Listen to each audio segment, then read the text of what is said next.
You have mentioned in your lectures that anyone who turns in friendship and alliance with the Zionists will belong to them and will not be Muslim. This is not me. No, I didn't say that. This is the Quran.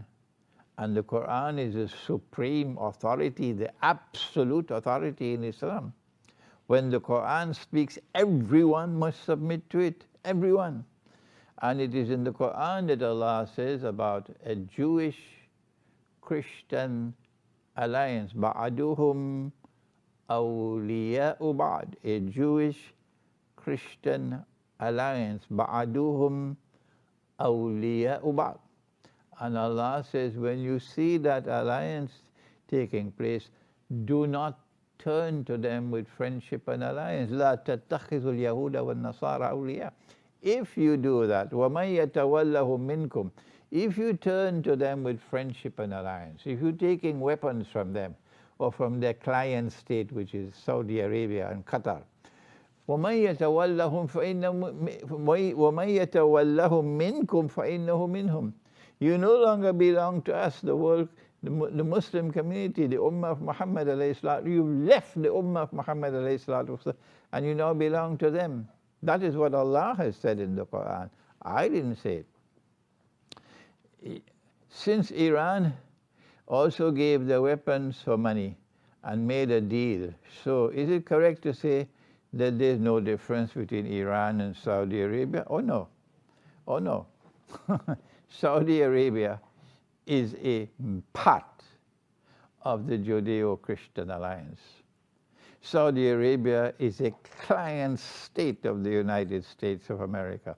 It is the American kingdom of Saudi Arabia, like you have the American Republic of Pakistan. Iran, on the other hand, is resisting them. What Iran did was, they said to Iran, you must not have nuclear weapons. And Iran said, no, we are not having nuclear weapons. We don't want nuclear weapons. They had a treaty called the Nuclear Non-Proliferation Treaty, which is in conflict with the Sharia, conflict with the Quran. The Nuclear Non-Proliferation Treaty is in conflict with the Quran. The Quran says, وَعِدُّوا لَهُمْ بَعْدَ أَعُوذُ بِاللَّهِ مِنَ الشَّيْطَانِ الرَّجِيمِ وَعِدُّوا لَهُمْ مَا اسْتَطَعْتُم مِّن قُوَّةٍ وَمِن رِبَاطِ الْخَيْلِ تُرْهِبُونَ بِهِ عَدُوَّ اللَّهِ وَعَدُوَّكُمْ.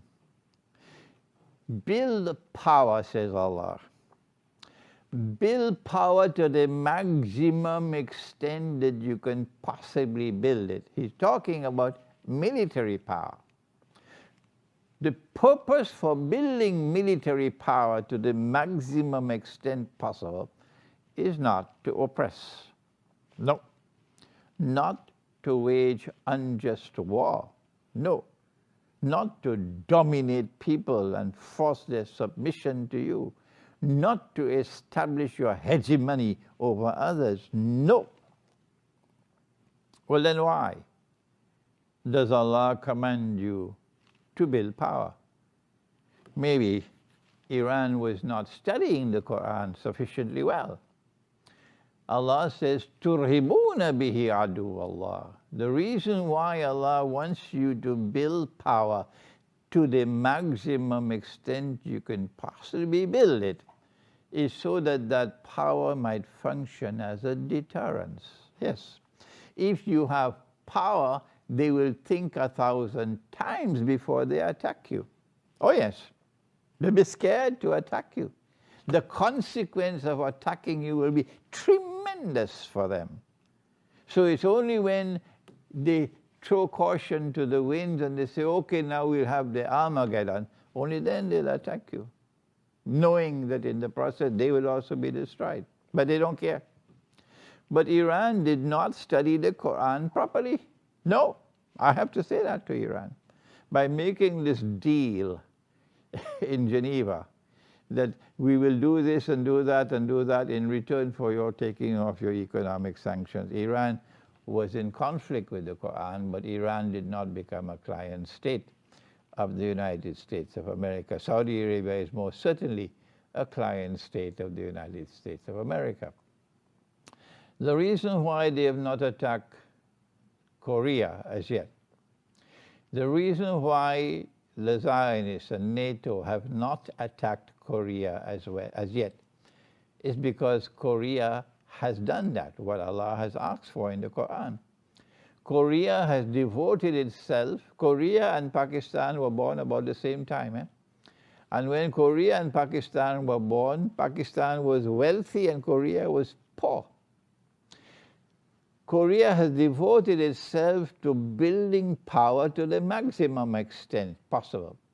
To the south, of course, of Korea, there's a client state that call themselves South Korea, but they should call the American Republic of Korea. We're talking about the real Korea, not the American Republic of Korea. The real Korea has developed power to the maximum extent that they could possibly develop it. That's why they hate Korea, the way they hate Bangladesh, Zimbabwe, the way they hate Venezuela. They hate Korea because Korea has power. They know that if they attack Korea, the consequences will be horrendous for them. That's why they have not attacked Korea as yet, you see. And Iran should have learned this lesson. But no, Iran did not learn this lesson. Iran has turned away from the Quran on this subject. So sorry for Iran.